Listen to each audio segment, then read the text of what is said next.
Hello, मैं सुधीर कुमार अपने channel Sudhir sir में आपका स्वागत करता हूं। आज हम बिहार एससीईआरटी के क्लास 5 के अंग्रेजी किताब ब्लॉसम से chapter 2 the smell of bread and the sound of money पढ़ेंगे। आइए शुरू करते हैं।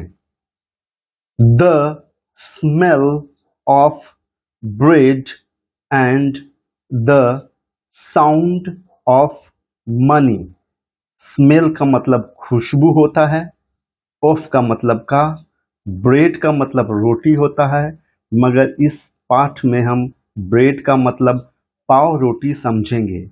एंड का मतलब और, साउंड का मतलब आवाज, ऑफ का मतलब का, मनी मतलब पैसा। The smell of bread and the sound of money का मतलब हो गया पाव रोटी की खुशबू और पैसे की आवाज।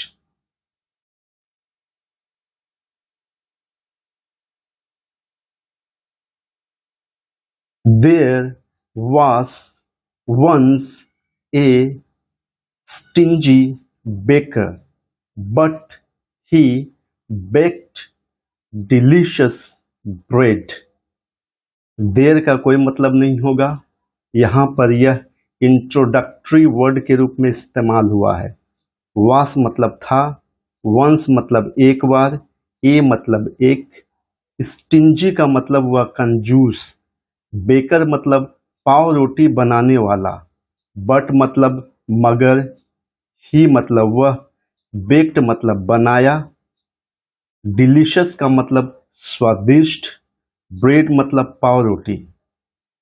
एक बार एक कंजूस पाव रोटी बनाने वाला था, मगर वह स्वादिष्ट पाव रोटी बनाता था।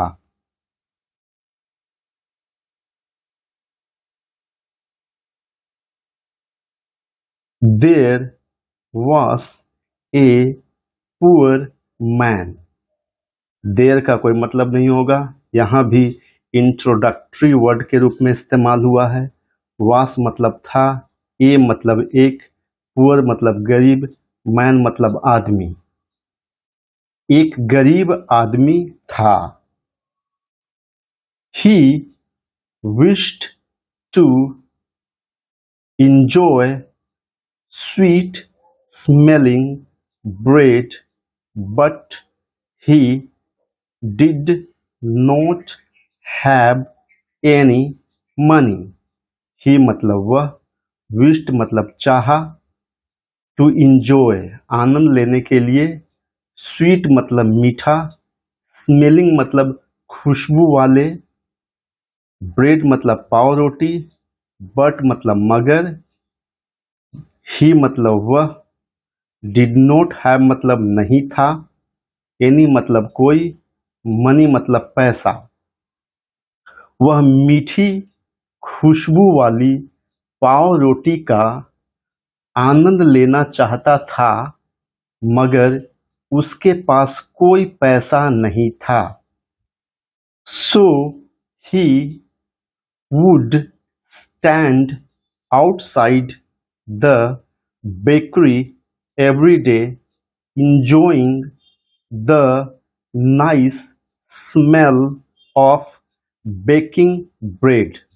So मतलब इसलिए, ही मतलब वह, would stand मतलब खड़ा होता था, आउटसाइड बाहर, बेकरी मतलब पाव रोटी बनाने की दुकान, एवरीडे प्रतिदिन, इंजॉइंग का मतलब आनंद लेते हुए, नाइस मतलब अच्छा, स्मेल मतलब खुशबू, बेकिंग मतलब बनते हुए, ब्रेड मतलब पाव रोटी।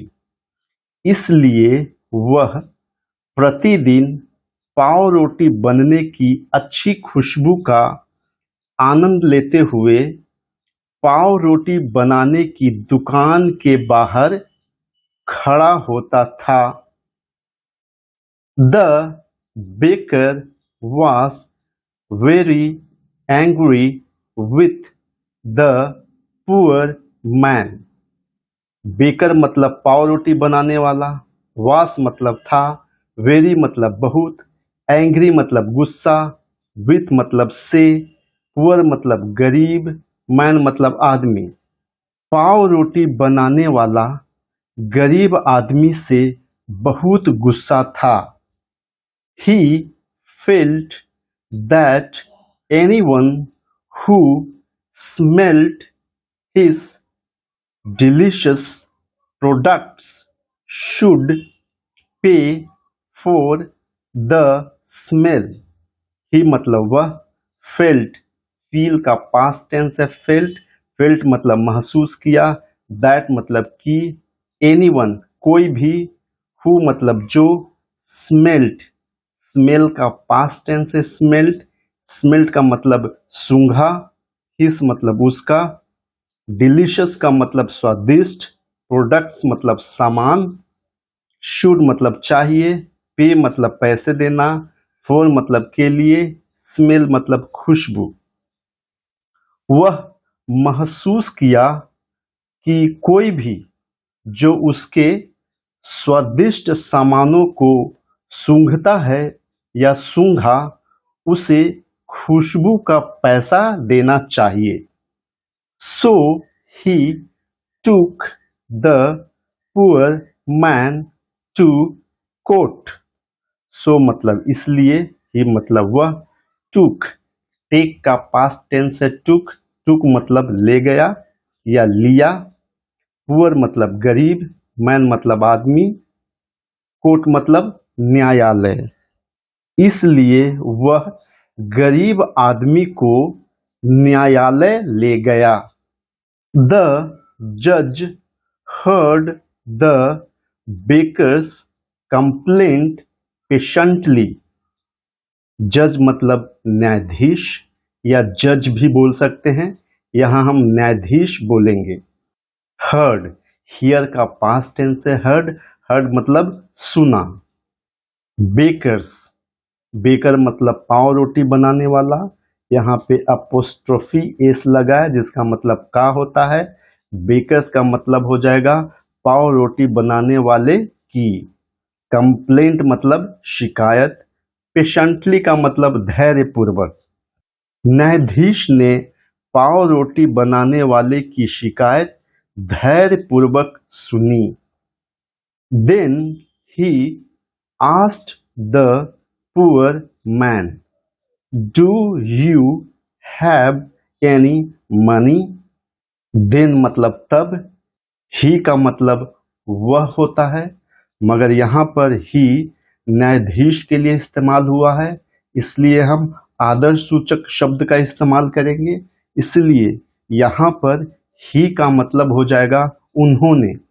आस्क्ड, आस्क का पास्ट टेंस है आस्क्ड, आस्क का मतलब हो गया पूछा, पुअर मतलब गरीब, मैन मतलब आदमी। डू यू हैव का मतलब हो जाएगा क्या आपके पास है, एनी मतलब कोई, मनी मतलब पैसा। तब उन्होंने गरीब आदमी से पूछा, क्या आपके पास कोई पैसा है।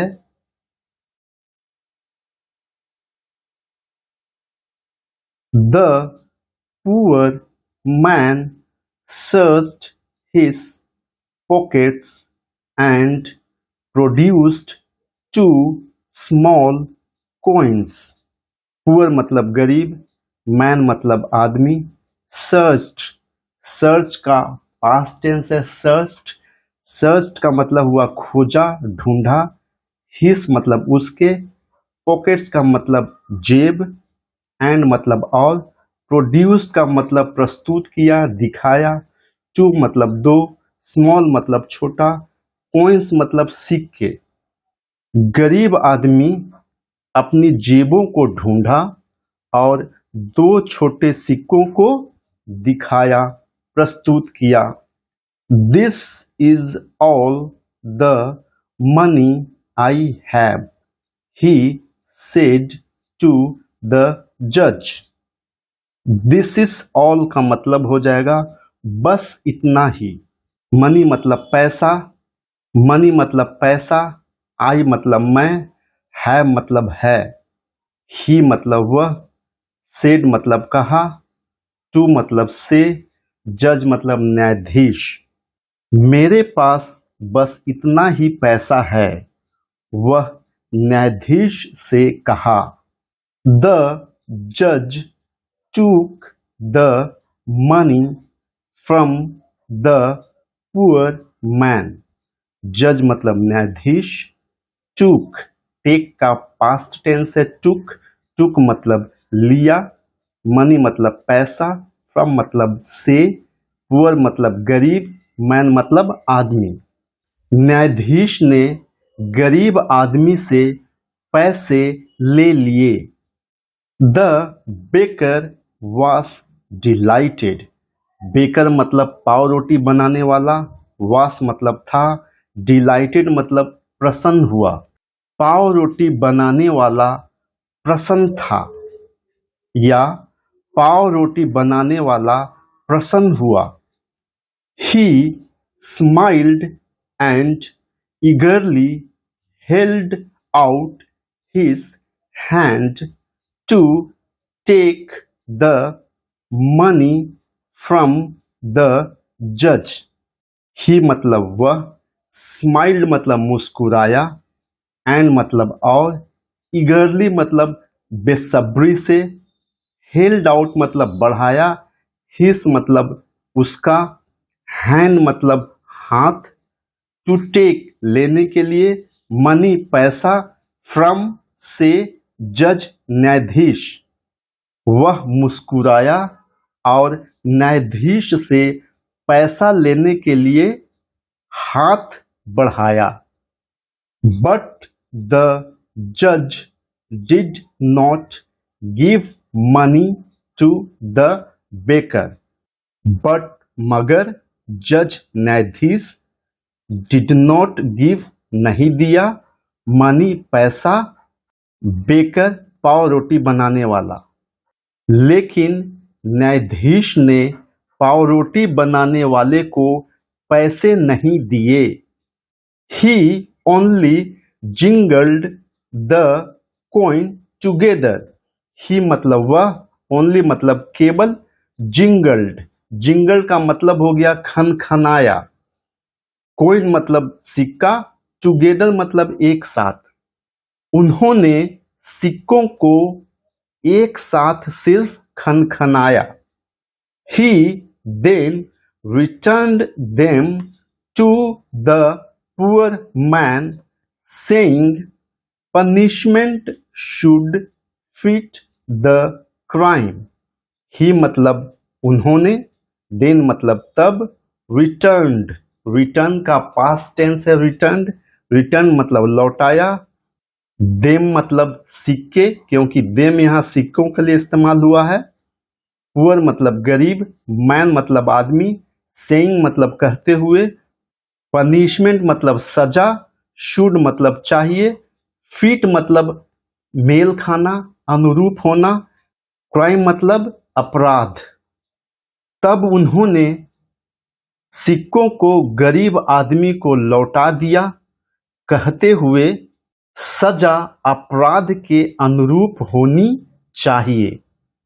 The price for the smell of the bread should be the sound of the money.